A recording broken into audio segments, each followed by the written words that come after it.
Magandang umaga sa ating lahat. Magandang umaga. Samahan niyo ako ngayon, ilakad natin ang aming bunso. Yan, si Tala.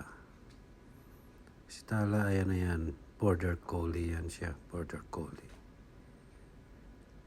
2 years old and 8 months na ngayon si Tala. Ilakad natin siya kasi minsan-minsan lang ito namin nila ilalakad eh. Nasa park na kami ngayon. Dito lagi marami dito mga aso na naglalakad din, nilalakad din nila ang kanilang mga aso. Ayan, kinuha ko na si Tara, binatawan ko na, tinanggal ko yung kanyang lace para makapag-enjoy siya. Ganyan siya, naghihintay yan siya dapat ng ano eh.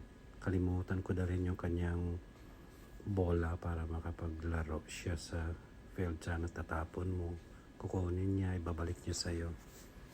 Ganyan siya, kaya alam malambot yan, malambot ang ano. Kasi ulan ng ulan, di ba? Yan si Tara, naghihintay yan ng bola niya eh. Yan, lalo na pag ganyan siya. So, lakad lang siya, takbo lang, ganun na lang ang gagawin niya. Enjoy na lang siya. Para maliw naman siya. Pag busy kasi kami, hindi ko rin masyadong nailalakad itong si Tala eh. Kaya ngayon, ito lang yung time ko. Kaya ito na lang muna. Bye!